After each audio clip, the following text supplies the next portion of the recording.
안녕하십니까. 신의 한수의 신의식입니다.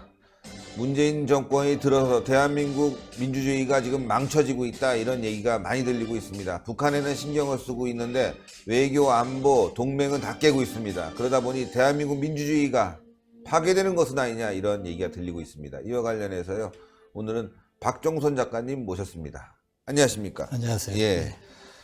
취임 초에는 80%, 최근에는 40%대까지 떨어졌는데 조만간 이제 이것도 깨진다, 이런 얘기가 들리면서 글쎄요. 말이죠. 예. 최근에 청와대 정부라는 말까지 유행하고 있습니다. 청와대 정부. 예, 그렇습니다. 이게 어떤 말인지 말이죠. 예, 원래 청와대 정부는 그 정치학자 박상원 박사가 쓴 청와대 정부라는 책이 있습니다. 네네. 이 책에서 이제 유래했는데, 한마디로 무슨 얘기냐면 청와대 정부, 그러니까 말 그대로 청와대가 정부 노릇을 다 한다, 그런 뜻입니다. 예. 그래서 국회나 정부 조직을 무시하고 네. 청와대 대통령과 참모 몇 명이 네. 국정을 독단한다, 그건 큰일 났다, 그런 뜻입니다. 예. 자, 근데 역대 정부들이 다 이런 비슷한 과정을 거쳤고 또 그런 소리를 들었지 않습니까? 당연하죠. 그랬죠. 그런데 문제는 이번 문재인 정권이 더 심하다. 그게 문제입니다. 가뜩이나 잘못됐는데 더 심하다. 예. 심한 것을 넘어서 위선적이다. 그게 더 문제입니다. 왜 그러냐면 옛날에는 인사 실패해도 청와대가 사과도 할 줄 알고 뭐 민정수석이 경질도 했는데, 이제는 그런 것도 없어요. 잘못한 게 없다고 그래요. 이렇게 이제 문제가 되고도. 그리고 과거에는 내각이 뭐 실세장관이다, 그런 얘기가 있었어요. 근데 이제는 그런 얘기도 사라졌어요. 장관은 완전히, 이 내각은 전멸을 한 거죠. 청와대가 앞장서 가지고 뭐 그 민정수석이다, 뭐 개헌안을 내겠다, 무슨 사법개혁을 했다. 법무부 장관은 뭐 뭘 합니까? 이런 식으로 과거 노무현, 김대중 이런 진보 정권은 신용이라 됐어요. 청와대를 좀 줄이겠다, 이게 문제니까. 근데 이 정권은 처음부터 대놓고 청와대 중심으로 하는, 진짜 역사상 가장 강력하고 뻔뻔한 청와대가 됐죠. 자, 이렇게 청와대 중심으로 권력이 돌아가게 되면 문제가 많이 발생할 것 같은데요. 그렇죠, 대표님. 아까도 이제 민주주의 말씀하셨는데, 네. 이 헌법에 의한 국가기구들은 이제 그 헌법에 입각해서 민주적인데, 그 책임을 지는 민주적인데, 청와대 조직은 민주적인 조직이기보다는 충성하는 조직입니다. 예. 당연하죠. 그러니까 충성하는 조직이 앞장을 서면은 정부 부처가 무력화가 돼요. 로봇처럼 되는 거죠. 그러니까 장관 청문회에서 장관한테는 자질을 따지는데 청와대 정작 그 일을 다하는 청와대 수석은 책임도 못 따지고 있어요. 그래서 그리고 또 이런 내각 무시보다 더 걱정이 되는 게 국회 무시예요.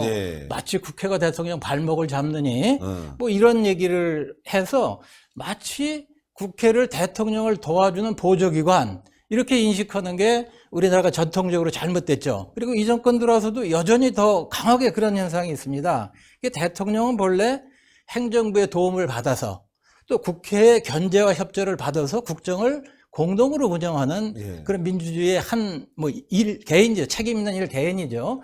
근데 지금 정부와 그러니까 그 정부 부처와 국회를 배제하고 대통령이 핵심 참모 몇 명을 데리고 지지층을 동원해서, 그러니까 대통령, 핵심 참모, 지지층, 이렇게 수직적으로 권력을 짜서 그러니까 수평적으로 대통령이 있고 행정부가 있고 국회가 있는 수평적인 그리고 헌법에 규정된 권력 구조를 무시하고 대통령, 참모 몇 명, 지지층, 이게 수직적으로 권력을 짜서 이걸 동원해서 나라 전체를 움직이려고 그러는 거예요. 뭐 국회도 그걸로 억누르려고 그러고, 그래서 대통령이 대놓고 직접 민주주의를 해라 그러잖아요. 그거는 자기를 부정하는 거예요. 대의 정치를 하라고 헌법에 명시가 되고 국회의원을 뽑아놨는데 직접 민주주의를 해라. 이게 지지층을 동원하는 거예요. 근데 이게 지지율이 좋을 때는 굉장히 아주 와글와글하고 힘이 좋습니다. 그렇죠. 근데 벌써 45% 떨어지니까 힘이 떨어졌죠. 더 떨어지면은 대통령이 허허벌판을 혼자 쓰는 거예요. 지지층은 다 몰락을 하고 내각은 이미 이제 이렇게 무력화됐고 국회는 국회대로 서로 등을 졌고, 그러면 나중에 지지율이 있을 때는 그나마 유지를 하는데 지지율이 떨어지면 대통령이 허허벌판에 혼자 쓴 게 우리나라 대통령제고, 지금 이 정권은 더 심하게 그런 현상을 하고 있는 것 같습니다. 자, 그런데 이런 일이 되풀이되는데요. 이 정권이 더 심하다. 다 과거 정권보다. 그러니까 대표님 지금 말씀드렸듯이 제왕적 대통령제라고 그러잖아요. 예. 그거는 다 공통적이에요. 과거 정권도 막상 대통령이 되면 마치 이 모든 사람 위에 올라앉아 있는 것처럼 이거 험한 일 안 하고 진짜 뭐 신성한 일만 하는 것처럼 이게 제왕적 대통령제가 우리나라 정치 문화가 있어요. 대통령이 되면 뭐 떠받들어야 된다. 그래서 그거는 공통적인데 이 정권이 더 문제는 이 정권은 그것도 한 수 더 떴어요. 나는 선하다. 정의는 나에게 있다. 네. 그러니까 이거는 이제 권력이 이렇게까지 생각을 하고 그러니까 이 제왕적 대통령제라는 전통과 내가 선하고 이런 그 어떤 감정이 이게 합쳐지면은 뭐 걷잡을 수 없는 거죠. 네. 예. 그래서 이런 그 독선적 위선적 생각이 제왕적 대통령제가 결부되면서 역사상 가장 강력한 청와대다. 뭐 어떻게 보면 가장 뻔뻔한 청와대다. 뭐 네. 잘못으로도 잘못했다고 안 그러고 책임을 안 지는데요. 예. 인사 실패했잖아요. 끝까지 아니라는 거예요. 국민은 다 그런데. 그래서 지금처럼 하다가는 성과도 못 내고 민주주의는 민주대로 망가지고 이게 좀 큰 문제죠. 예. 그러니까요.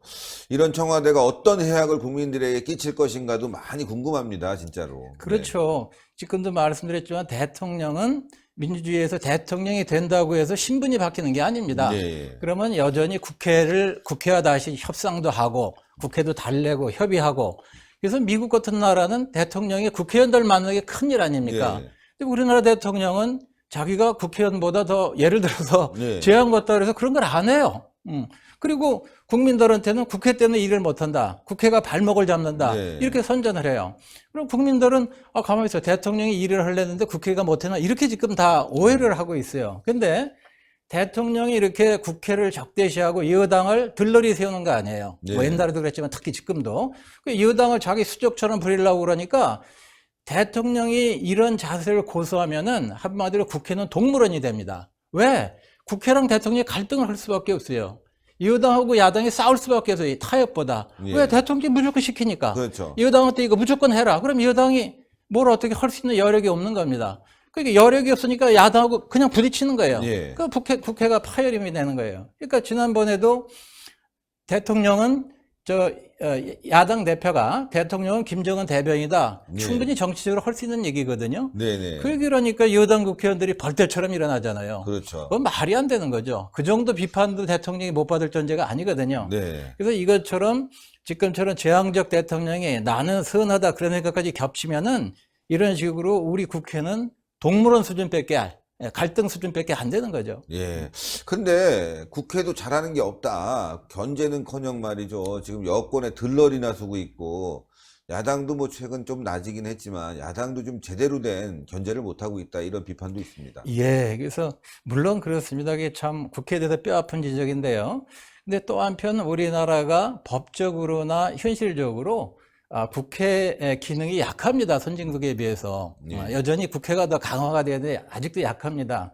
그래서 이 우리나라 같은 전통에서 그러니까 제왕적 대통령제에서 대통령의 맘만 먹으면은 지금처럼 국회를 얼마든지 억누르고 흔들 수가 있어요. 이게 청와대 정부라는 거예요. 그러니까 국회 다 행정부 국회 다 무시하고 청와대가 다 그래서 이제 청와대 정부다 그런 얘기가 나온 거예요. 그래서 이런 분위기에서는 국민들도 대통령보다 국회를 질투하는 분위기가 생긴 거예요. 정치 잘못한다. 네. 여기도 나쁜 놈들이다. 이런 식으로 이제 저절로 이런 의식이 생긴 거예요. 근데 그게 바로 잘못된 의식이죠. 네. 그런 의식을 통해서 대통령은 점점 자기가 더 독주를 하려고 그래요. 나는 선하고 저 사람들이 나를 이제 가져놓는다. 이런 식으로 자꾸 국회를 그렇게 혐오하게 만들면서 대통령 권력을 전부 강화하려고 그걸 이용을 하고 있어요. 예. 근데 사실은 냉정히 보면은 국회는 대통령 발목 잡으라고 있는 겁니다. 네. 대통령을 견제하라고 협조하라고 있는 기관이 네. 아니고 그러니까 잘하는 건 협조지만 잘못하면 발목을 잡아서 하지 못하게 하는 게 국회입니다. 예. 그래서 우리 국민들도 국회의 본래 기능이 대통령을 도와주기보다 잘못하는 발목을 잡으라는 거다. 이렇게 민주적인 생각을 가져야 맞습니다. 예. 자, 말씀 듣고 보면은 민주주의가 안 되는 것은 국회 탓이 아니라 대통령 탓이다 이렇게 들립니다. 그렇죠. 바로 대표님 그렇게 이제 인식을 해야 됩니다. 국민들이 국회도 문제가 많지만 우리는 흔히 국회 탓, 여의도 탓. 그러나 우리나라 국회를 돌아보면 어려운 가운데서 민주주의를 발전시키고 심지어 정권 교체 전통까지 이뤄낸 게 국회입니다. 예. 그러니까 아직도 미진하지만 국회는 나름대로 노력을 했는데 그것에 비해서 제왕적 대통령제는 조금 더 안 변했고, 예. 오히려 이번 정권 들어와서는 더 강화가 된 겁니다, 그게. 제왕적 대통령, 청와대가 이렇게 강력하게 앞장선 적이 없거든요. 그래서 바로, 이렇게, 심지어 뭐, 내로남불이라고 그러는데 사실은 그게 약해요. 위선적이죠. 내로남불은 그건 뭐, 약한 개념이고요. 이게 위선적으로 나와서 제왕적 대통령제가 더 강화된 게 이게 지금 큰 문제 같습니다. 그러니까 뭐 김의겸 사건도 참 어처구니가 없고, 그렇죠. 뭐 박영선 남편이 뭐 삼성 수익 건도 어떻게 될지 모르지만 뭐 이런 현상이 아주 버젓이 벌어지고 뭐 전혀 잘못했다는 얘기도 안 하고 있습니다 지금. 참. 자, 그러면 말이죠. 청와대와 정부를 고치는 방법이 어떤 게 있는지 또 궁금합니다. 그 대표님 뭐 이건 간단하죠. 뭐 쉬운 얘기로 헌법대로 법대로 하면 됩니다. 네. 뭐냐면은 대통령제는 대통령이 내각을 직접 부리라고 있는 거거든요. 그러니까 대통령이 장관을 잘 써서 장관과 합의해서 국정을 이끌고 청와대는 필수적인 참모 조직으로 줄여서 필수적인 이제 개인 보좌만 받고 그다음에 정책 기능은 여당으로 넘겨서 책임 여당을 만들고 예. 그리고 국회를 정상적인 국정 파트너로 인정하는 겁니다. 그래서 야당이 좀 쉬운 얘기로 대통령 뜻에 거슬리면은 만나서 설득을 하고 지금처럼 야당이 말을 안 들으면 국회 때문에 못하겠다 이런 얘기하면 안 되죠. 왜 그러냐면 국회는 그러라고 있는 건데 그렇죠. 국회 기능을 무시하면 안 되죠. 네. 그래서 그런 식으로 모든 걸 헌법에 나온 대로 정상화하면은 해결이 됩니다. 그래서 대통령도 진짜 수시로 여당 국회뿐만 아니라 야당 국회에서 직접 만나서 국정에 대해 설명해서 이해를 구하고 이렇게 정상적인 자세로 나가면 모든 게 다 해결이 됩니다. 그래서 청와대 정부라는 그런 자의적 통치거든요. 이게 일종의 법 외에 그러니까 이 통치를 버리고 책임 정치, 헌법 교과서에 나오는 그 국가기관의 기능대로 책임 정치를 구현하면 해결됩니다. 근데 이게 대통령의 이제 결단이 필요한 사항이죠. 근데 문재인 정부가 이렇게 할 수 있을런지가 궁금합니다. 오히려 더 독선으로 흐르고 있는데 말이죠. 쇼만 하고. 글쎄요, 뭐 대표님도 그렇게 보셨겠지만 저도 뭐 이미 틀렸다. 아마 그런 생각이 들 정도입니다. 좀 바꾸길 바라는데. 그래 뭐 청와대 대변인 부동산 투기를 하고 장관 후보를 엉망으로 내세우고도 뭐 잘못한 게 없다고. 오히려 뭐가 문제냐고. 어이가 없죠. 정말 DNA가 좀 다른 정권 같습니다. 그래서 책임 안 지는 게 바로 청와대 정부의 특징이고 이 정부는 특히 이제 또 독선적으로 나만 선하다 이런 생각을 하는데 아마 남은 임기가 뭐 그렇게 순탄치 않을 것 같습니다. 이번 뭐 보선 결과도 뭐 약간의 예고편 같지 않습니까?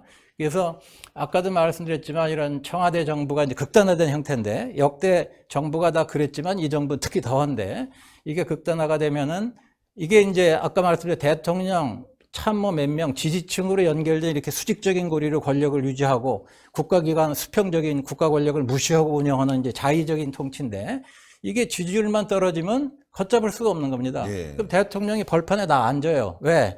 내각은 이미 이제 말을 안 듣게 생겼죠. 망가졌죠.